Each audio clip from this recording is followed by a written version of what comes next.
என்னதுமா? காலிஃபிளவர் பக்கோடா. கொஞ்சம் எடுத்துக்கிறேமா. இன்னும் கொஞ்சம் எடுத்துக்கிறேமா. உரிக்கிறது அப்புறம் இப்ப தின்னுட்டா அப்புறம் சோத்துக்கு என்னத்தர வச்சு தின்பா? அப்புறம் சோத்துக்கு போது காய் பத்தல என்ன அம்மா நீ எல்லாம் அப்படின்னு என் மாமியார் முன்னாடியே நீ அசிங்கப்படுத்துவ. ஏண்டா பிஞ்சு போகும். நானே நல்லா என்னைக்கு ஒரு நாள் தான் சமைக்கிறேன். அது எனக்கு கூட வைக்காம தின்னு போடுறாங்க இந்த வீட்டுல. காலிஃபிளவரா? எனக்கு 2 பீஸ் கொடுங்க. இந்த வந்துட்டாரு இந்த வீட்டோட பெரிய லங்கோட லபக்கு. வாங்க சார் வாங்க. என்ன காலிஃபிளவரா? இந்தாங்க 4 கிலோ வாங்கி கொடுத்துருக்கீங்களா உங்க சம்பள காசுல?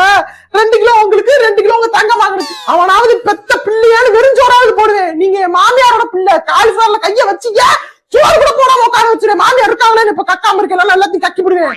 பேசாம கையில நல்லா நெஞ்சு ஏத்தி கட்டிட்டு அப்படி குத்த வச்சு உட்காருங்க. கிச்சன் பக்கத்துல வரக்கூடாதாமா. ஹலோ. உழைக்கிற மனுஷன் ஒருத்தனுக்கு இந்த வீட்டுல மரியாதை இருக்கா? ஆமா இவர்தான் உழைக்கிறாரு. நாங்கெல்லாம் இப்படி கால் மேல கால் போட்டுக்கிட்டு நல்ல ஜாலியா ஹாயா உட்காந்து சாப்பிடுறோம். வந்துட்டாரு பெரிய டவுசர் உழைப்ப பத்தி பேசுறதுக்கு.